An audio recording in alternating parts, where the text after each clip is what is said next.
ఇవాళ ప్రధాని మోడీ మహబూబ్ నగర్ జిల్లాలో పర్యటించనున్నారు. మధ్యాహ్నం 1:30 గంటలకు శంషాబాద్ ఎయిర్పోర్టుకు చేరుకుంటారు. అక్కడి నుంచి హెలికాప్టర్లో పాలమూరుకు వెళ్తారు. పలు అభివృద్ధి పనులకు మోడీ శంకుస్థాపనలు చేయనున్నారు. పలు రైల్వే ప్రాజెక్టులను మోడీ ప్రారంభించనున్నారు. భూత్పూర్ మండలం అమిస్తాపూర్లో ఏర్పాటు చేసిన బహిరంగ సభలో మోదీ ప్రసంగించనున్నారు.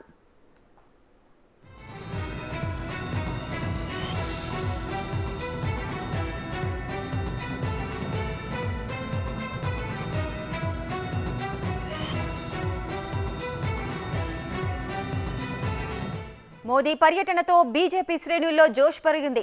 బీజేపీ నేతలు భూత్పూర్లో భారీ బహిరంగ సభను ఏర్పాటు చేశారు.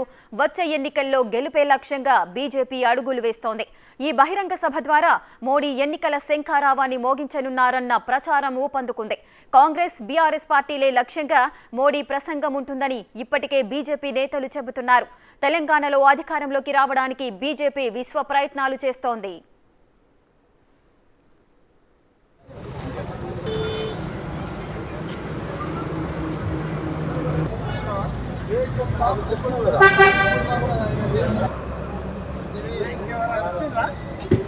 తెలంగాణలో జరగనున్న అసెంబ్లీ ఎన్నికల కోసం ఇప్పటికే అభ్యర్థుల నుంచి బీజేపీ దరఖాస్తులు స్వీకరించింది. ఫైనల్ లిస్టుకు తుది మెరుగులు దిద్దే పనిలో బీజేపీ అధిష్టానం ఉంది. మోదీ పర్యటన అనంతరం బీజేపీ అభ్యర్థులను ఖరారు చేసే అవకాశం ఉంది.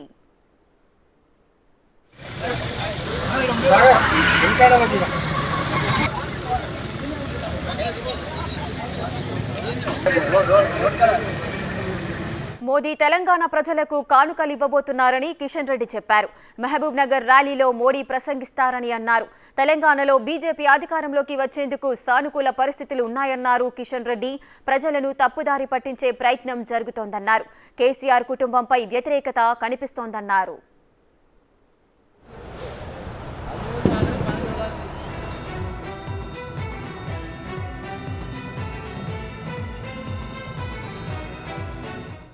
పాలమూరులో నరేంద్ర మోదీ పర్యటనపై బీఆర్ఎస్ నేతలు తప్పుడు ప్రచారం చేస్తున్నారని, ప్రజాగర్జన సభకు ప్రజలు స్వచ్ఛందంగా తరలివస్తారని మాజీ ఎంపీ జితేందర్ రెడ్డి అన్నారు.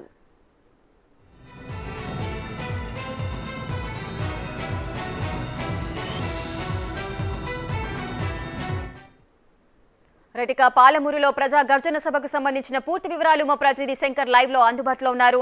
రైట్ శంకర్, చెప్పండి, బీజేపీ భారీ బహిరంగ సభ ఏర్పాట్లు ఏ విధంగా ఉన్నాయి? రేఖ, నేడు పాలమూరు జిల్లాలో నరేంద్ర మోడీ పర్యటన కొనసాగబోతుంది. ఈ నేపథ్యంలో ఇప్పటికే మోడీ పర్యటనకు సంబంధించినటువంటి అన్ని ఏర్పాట్లను అధికారులు దగ్గరుండి చూస్తున్నారు. ముఖ్యంగా మూడోసారి నరేంద్ర మోడీ ఇక్కడికి వస్తుండడంతో పూర్తి స్థాయిలో ఈ యొక్క సభపై అందరి దృష్టి ఉందనే చెప్పవచ్చు.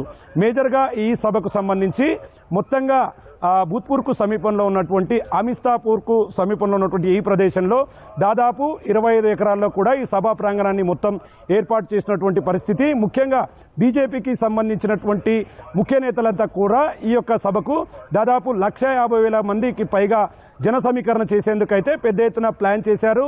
ఇప్పటికీ సభా ప్రాంగణాన్ని మనం విజువల్స్లో కూడా చాలా క్లియర్గా చూస్తున్నాం. సభా ప్రాంగణాన్ని చాలా క్లియర్గా చూడవచ్చు. అంగరంగ వైభవంగా సుందరంగా ముస్తాబు చేసినటువంటి పరిస్థితి అయితే ఇక్కడ కనిపిస్తుంది. ఏది ఏమైనప్పటికీ పాలమూరు పర్యటనకు మోడీ వస్తుండడంతో బీజేపీ పార్టీ శ్రేణులు అయితే నూతన జోష్ కనిపిస్తుందనే చెప్పవచ్చు.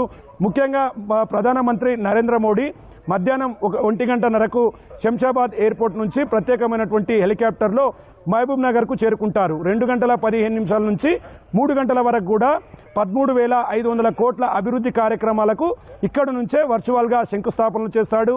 ఆ తర్వాత అమిస్తాపూర్కు సమీపంలో ఉన్నటువంటి ఈ భారీ బహిరంగ సభ ప్రజాగర్జన పేరుతో కూడా ఈ యొక్క సభను బీజేపీ పార్టీ ఏర్పాటు చేయడం జరిగింది. ఈ సభ నుండే ప్రధానమంత్రి నరేంద్ర మోడీ ముఖ్యమైనటువంటి ప్రసంగం చేయనున్నాడు. మేజర్గా దేశంలో బీజేపీ పార్టీకి సంబంధించినటువంటి అభివృద్ధి కార్యక్రమాలు కావచ్చు, అదేవిధంగా ప్రజలలో సంక్షేమ పథకాల గురించి మోడీ మాట్లాడే పరిస్థితి కనిపిస్తుంది. ముఖ్యంగా ఈ భద్రతకు సంబంధించి పూర్తి స్థాయిలో పోలీసులు పాలమూరు పట్టణాన్ని తమ ఆధీనంలోకి తీసుకున్నారు. ముఖ్యంగా 5 మంది ఎస్పీలు, 8 మంది ఏఎస్పీలు, 170 మంది ఎస్ఐలు, 1640 మంది కానిస్టేబుళ్లతో సహా ఎన్ఎస్జీ టీం కూడా దీంట్లో ఇన్వాల్వ్ అయి ఉంది. ముఖ్యంగా ఈ యొక్క పట్టణానంతా కూడా పోలీసులు డేగ కన్నుల కాపలా కాస్తున్నటువంటి పరిస్థితి కనిపిస్తుంది. ఇక మేజర్గా భూత్పూరు అదేవిధంగా మహబూబ్ నగర్కు సంబంధించినటువంటి ప్రధాన రహదారిలో ట్రాఫిక్ ఆంక్షలు ఉంటాయి. పార్కింగ్ ప్లేసులతో సహా మిగతా అన్ని ఏర్పాట్లను కూడా అధికారులు దగ్గరుండి చూస్తున్నటువంటి పరిస్థితి ఇక్కడ కనిపిస్తుంది. ఇక శంకర్, అదేవిధంగా ఈ భారీ బహిరంగ సభలో బీజేపీ అభ్యర్థుల లిస్టును కూడా ఖరారు చేసే అవకాశం ఉన్నట్లుగా తెలుస్తోంది. ఒకవేళ ఈ బహిరంగ సభ తర్వాత లిస్టును సభాముఖంగా వెల్లడిస్తారా, లేదంటే దానికి సంబంధించి ఏదైనా అప్డేట్ ఉందా?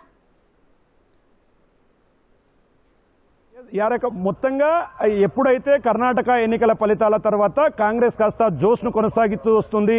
ఇప్పటికే ఉమ్మడి పాలమూరు జిల్లాకు సంబంధించినటువంటి ప్రధాన నేతలంతా కూడా కాంగ్రెస్ పార్టీలోకి చేరికలు కొనసాగుతున్నాయి. ఇలాంటి సందర్భంలో ఒకవైపు బీఆర్ఎస్ పార్టీ ఇప్పటికే 14 నియోజకవర్గాలకు సంబంధించినటువంటి అభ్యర్థుల లిస్టునంతా కూడా ఇప్పటికే సిట్టింగ్ ఎమ్మెల్యేలకు కేటాయిస్తూ కూడా నిర్ణయం తీసుకుంది.